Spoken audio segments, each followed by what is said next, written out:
Hallo! Hallo! Jetzt geht's los! Womit eigentlich? Zocken? Zocken. Ja, genau. Zocken. Wo immer auch, immer so, ne? Immer zocken. Kann man aber nicht immer, ne? Oder doch? Ja, kommt drauf an, ne? Worauf? Ob man darf und ob man was dabei hat. Ja, genau, ob man was dabei hat, ne? Das heißt also, wenn man jetzt so momentan öffentliche Verkehrsmittel, ein bisschen schwieriges Thema, ja, aber gibt ja viele, die trotzdem fahren, ne? Mhm. Und irgendwie muss man sich ja beschäftigen. Und ja, öffentliche Verkehrsmittel, da kann man dann mit einem Handheld rumspielen, oder? Das ist nämlich die Frage heute. Ja. Ja. Das stimmt. Also, weiß nicht, habe ich schon mal während der Fahrt gezockt? Auf dem Handy, glaube ich. Handy, genau. Auf dem Handy ist auch Handheld, ne? Und es gibt spezielle Geräte dafür, wie zum Beispiel die Switch. Wir besitzen eine, ne? Mhm. Ja. Und die Switch gehört uns gar nicht. Wie kann das denn? Die gehört uns überhaupt nicht, weil nämlich unser Sohn immer mit dem Ding spielt. Also im Grunde genommen haben wir ihm das Ding zu Weihnachten gekauft, ne? Mhm. Und der spielt jetzt da immer mit. Nintendo ist aber etwas, das ist tatsächlich mehr vertreten. Also das erste, was ich hatte, war mein alter Gameboy. Den habe ich auch noch irgendwo hier rumfliegen. Mit 16 Spielen. Und wir haben irgendwann eine Nintendo DS mal besorgt. Ja. Da haben wir auch noch Spiele für. Ja, das stimmt, ja. Also es hat uns so ein bisschen begleitet. Ja, ich war im Krankenhaus, hatte irgendwas, ne, musste da eine Woche irgendwie rumhocken und da hat sie mir so ein Nintendo DS gekauft mit Zelda drauf und hier Spirit Tracks und so, und dann habe ich das durchgezockt und das war ziemlich cool so, ne? Also Handheld macht auf jeden Fall Sinn. Mhm. Ja. So, und ob das auch wirklich so verbreitet ist, wollten wir genau wissen, ne? Ob das jetzt wirklich so der heiße Scheiß ist, ne, momentan, und mit Handheld und sowas alle, ne? Also haben wir weniger als 100 Leute gefragt, sag mal, bevorzugst du lieber stationäre Geräte oder doch eher Handhelds? Und die haben Folgendes gesagt. Ich persönlich bevorzuge stationäre Geräte, also ich spiele tatsächlich meine Spiele hauptsächlich auf Konsolen, denn mein nicht stationäres Gerät ist ein altes MacBook Air von 2013, da geht gar nichts mehr drauf. Oh, ich bin tatsächlich auf der Seite der stationären Geräte. Ich liebe es, am PC zu spielen und setze mich tatsächlich mit meiner Switch auch vor den Fernseher. Auch wenn es eine Handheld-Konsole ist, klar ist es für einen Zug manchmal wesentlich entspannter, aber ansonsten liebe ich es einfach auf der Couch zu sitzen oder in einem gemütlichen Sessel mit einem großen Fernseher. Eher stationäre Geräte. Spiele ich häufiger dran. Stationäre Geräte. Okay, das ist tatsächlich einfach. Stationäre, definitiv, und definitiv PC. Ich weiß nicht. Wenn ich was mache, dann gibt mir Sicherheit. Okay. Also selbst wenn ich mal länger unterwegs bin, dann nehme ich eventuell eine Switch mit. Aber es ist dann eher wahrscheinlicher, dass mein Partner auf der Switch spielt, als dass ich das tue. Eigentlich eher die stationären Geräte. Also, keine Ahnung. Ich spiele schon noch mal Mobile-Kram unterwegs, aber habe da schon mehr Spaß dran, wirklich etwas auch länger zu spielen und ausgiebiger. Und irgendwie habe ich immer das Gefühl, so, ich sag mal, ein bisschen kompetitiver ist es dann doch halt an den stationären Sachen. Ich bin der einzige scheinbar, der keine Switch hat, und das ist eigentlich auch doof, weil es natürlich richtig geile Spiele drauf gibt, aber wenn ich das mit auf meine Zugfahrt nehmen würde, da ist dann schon mein Kindle, da ist dann schon mein Handy, da ist dann mein Rechner zum Filme gucken. Das ist mir zu viel Medien, deshalb mache ich das lieber an einem Ort. Also mit Handhelds habe ich gar nichts. Die meisten wissen ja nicht mal, dass ich eigentlich fast keine Spiele überhaupt spiele. Und wenn ich es tue, dann in der Tat mit meiner Enkelin. Und die hat dann so Konsolen. Ich habe so ein bisschen den Eindruck, in dem Dunstkreis, in dem wir uns bewegen, ist dann machen die Leute alles, ja? Ja, und diese stationären Geräte sind halt einfach das Ding. Ja. Jeder von denen, die wir kennen, haben das zumindest. Ja. Und der zweite Eindruck, den ich so hatte, ist, die Handhelds, die sind eine schöne Ergänzung häufig. Mhm.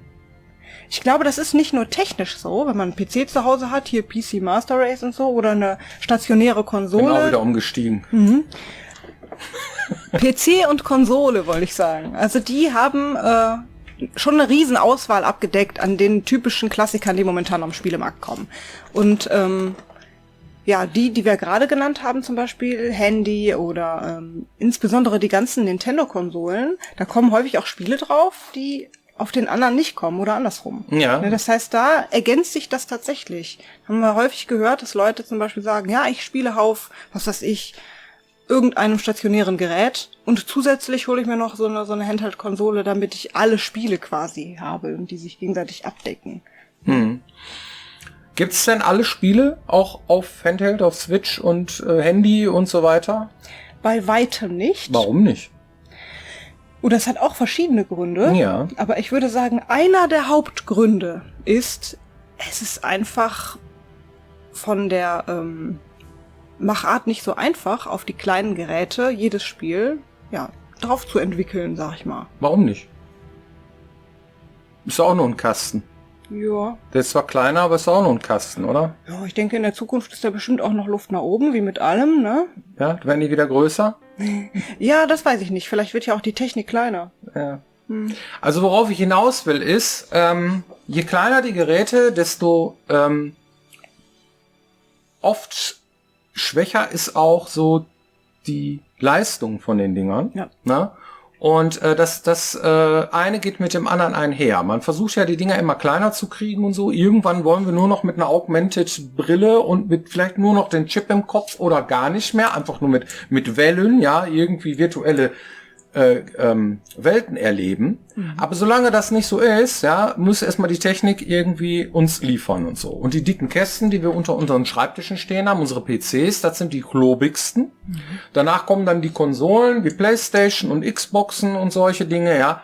Und dann kommt dann Switch, das ist schon etwas kleiner und irgendwie ganz am Ende so, ne, der Nahrungskette, keine Ahnung, was haben wir da? Handy, hast du gesagt, ne? Ist vermutlich so das Ding, ne? Und je kleiner die Dinger werden, desto weniger Leistung haben die. Warum? Die müssen gekühlt werden, ja, die Chips, die passen da nicht mehr rein, das sind halt irgendwelche Grafikkarten, die sind ja mittlerweile solche Ömmels, ja, mit irgendwie dicken Gebläse und was nicht alle, ja. Das heißt also, das ist schon notwendig. Die Dinger, die haben schon ordentlich Saft, brauchen die auch. Die brauchen sehr viel Energie. Ne? Jeder, der Bitcoins farmt momentan mit irgendwelchen Grafikkarten, der weiß, wie hoch die Stromrechnung ist. Habe ich mal gehört. Ich mache sowas nicht. Nee. Ich bin froh, dass ich überhaupt eine Grafikkarte habe im Rechner. Ja. Ne? Aber da seht ihr mal, ne?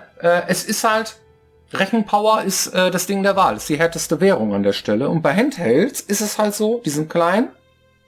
Die dürfen auch nicht überhitzen. Gab auch mal Probleme mit irgendwelchen Akkus, die explodiert sind und solche Dinge, ja. Das heißt, es ist alles so ein bisschen filigraner, kleiner. Man quetscht da irgendwie das ganze Know-how, was man hat, so in den letzten 70 Jahren, stopft man da rein und irgendwie so, ne. Und das ist halt so, auf dem PC, wenn du mehr Platz hast, kannst du die Sachen auch mal irgendwie verkabeln oder irgendwie, bist auch flexibler mit den Dingen. Aber Handheld sehe das nicht, so. Wer erinnert sich noch an den Game Boy? Ne? So, ich auch. Ich hatte auch einen. Und, ja, da hast du immer, je nachdem, wie die Sonne schien oder wie die Beleuchtung ist oder so, ne, dann hattest du dann die entsprechenden schlechten Bilder oder guten Bilder, so, ne. Das ist auch so Dinge, ne. Das ist halt auch kleiner. Du musst ja dann eine Brille aufsetzen, so. Ich bin mittlerweile weitsichtig mit meinen 50 Jahre, ne. Und ich brauche eine Brille für die Dinger. Ja gut, ich spiele auch VR, da habe ich noch eine dickere Brille. Das ist auch kein Argument, ne? Oder? Ja gut, das ist ja was anderes. Ja, es ist auch eine komfortable Sache so, ne? Wie komfortabel ist die ganze Geschichte, das so im Schoß legen oder so oder auf dem großen Bildschirm. Das ist ja schon cool bei der Switch, da kannst du dir das aussuchen. Ja. Ne? Also es gibt ja auch verschiedene Spiele, die machen es dann trotzdem. Und dann fragen viele Leute, ja, aber warum? Die und die Firma, die hat das doch auch gekonnt. Warum kann die und die Firma das denn nicht? Ne? So ein großes, fettes Spiel auch zum Beispiel auf eine kleine Handheld-Konsole bringen. Und ja, man muss halt tricksen. Und die Frage ist, wo macht man die Abstriche, damit es immer noch okay ist?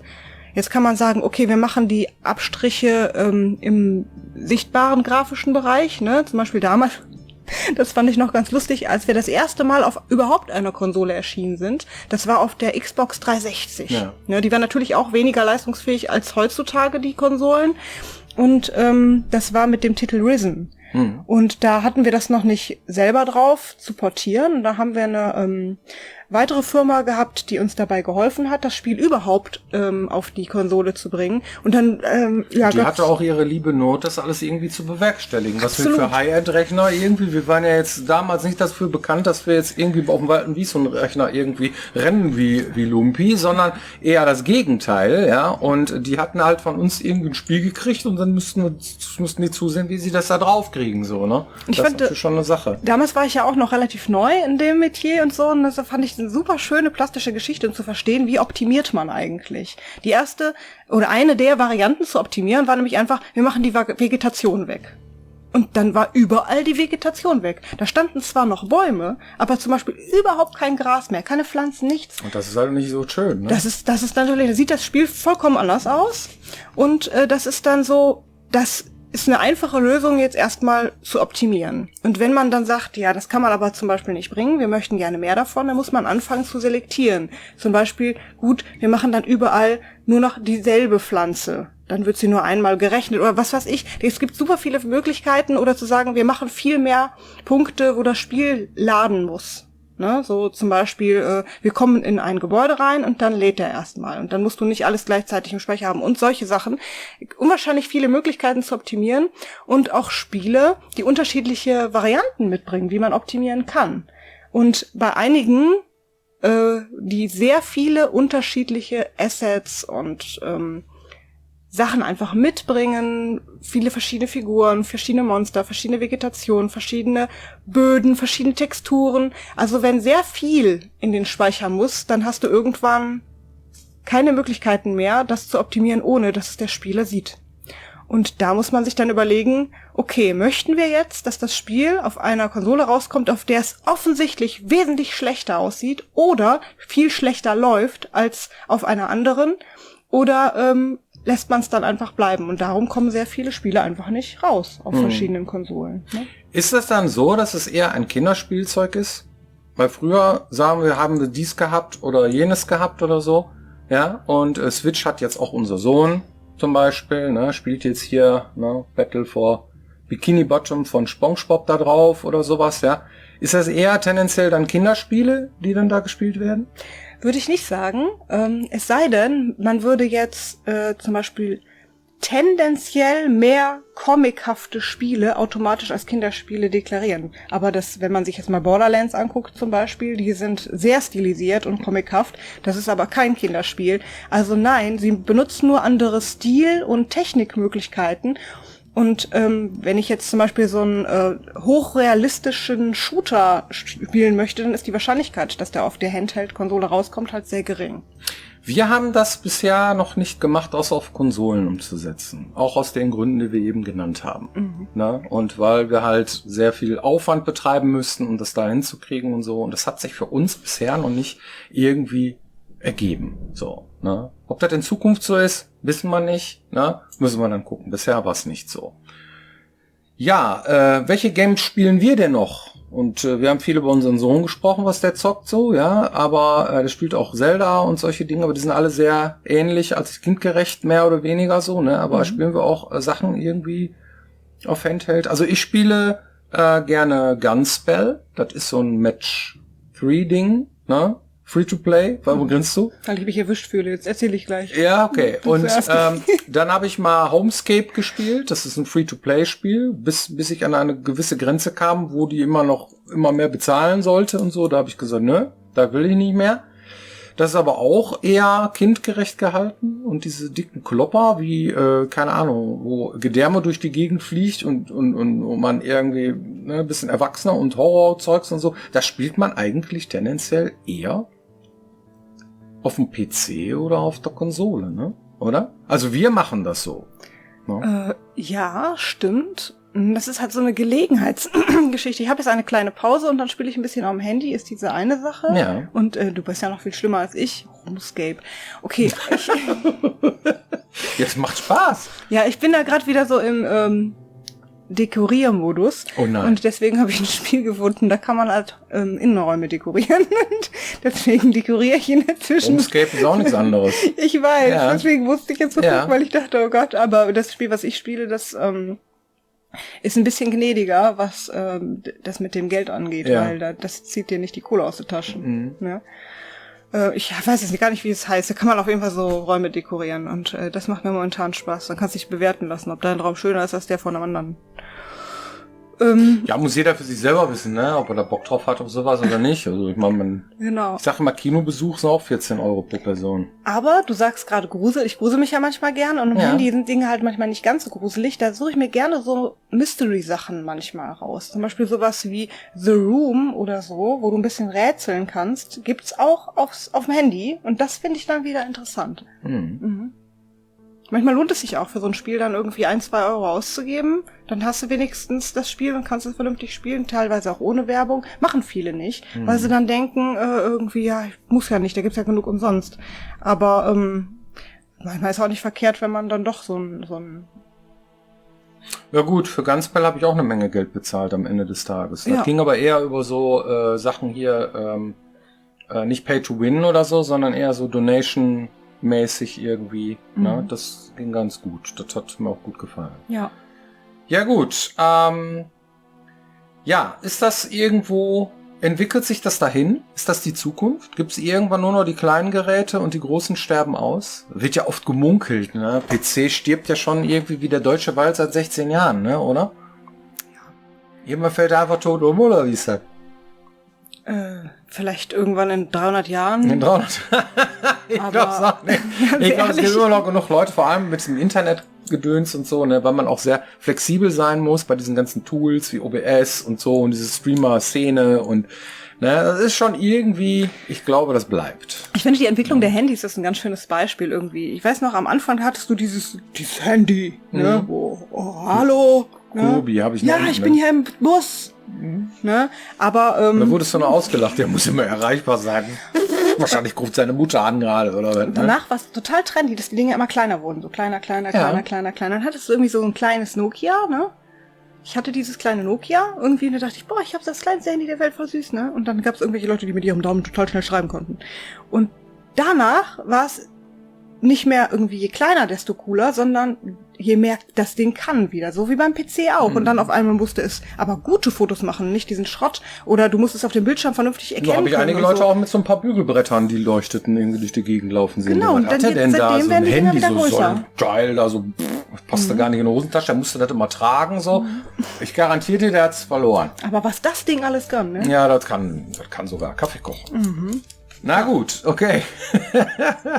Ja, Handhelds, coole Sache. Erzählt mal eure Erfahrungen damit. Ne? Also wir benutzen die Dinger und ist auch eine coole Sache und so. Aber tendenziell sind wir eher so die stationären Typen, muss man einfach sagen. Ne? Hauptsächlich also wenn wir schon. zocken, dann schon stationär. Für uns ist es eine schöne Ergänzung. Ja. Hast du eine Community-Frage? Ganz bestimmt. Auch eine, die ganz schön jetzt dazu passte, weil du sowieso schon so angerissen hast. Ne?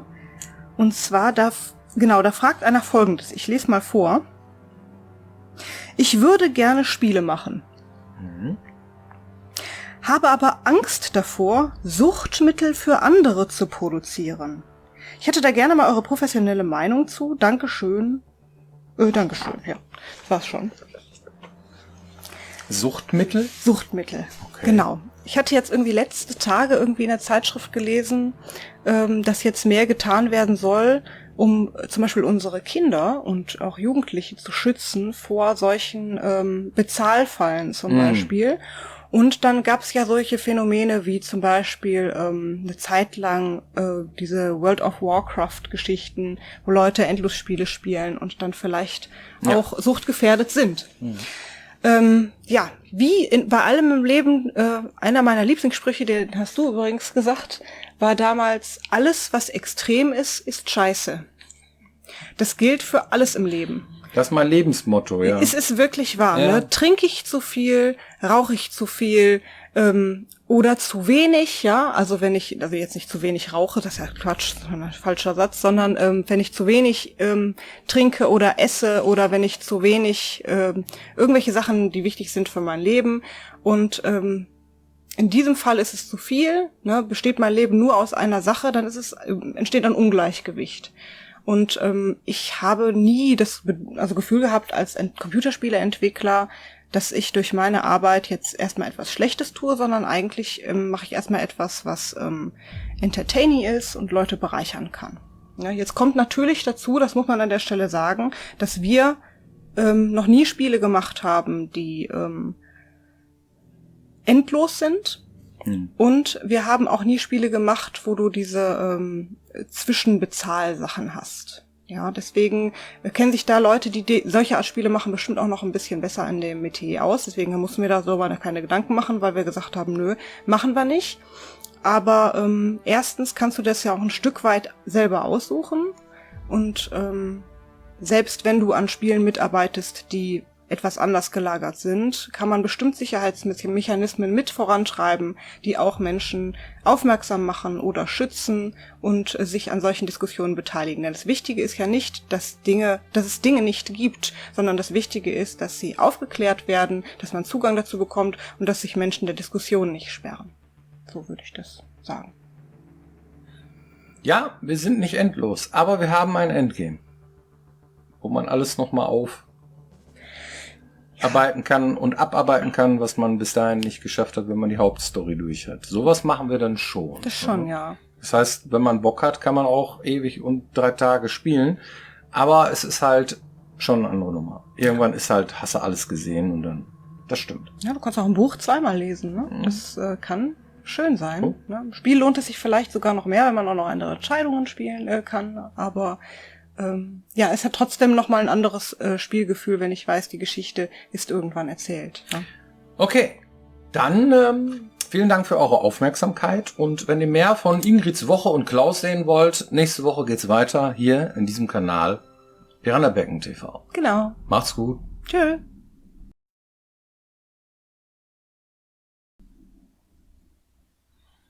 Habe ich mir letztens wieder angeguckt. Ne, du warst ja dabei, haben wir uns angeguckt, ne? Ja. Ingrids Wochen. Genau. Das heißt Hannelores Welt. Die haut immer irgendwie. Gibt Dinge, die gibt's gar nicht.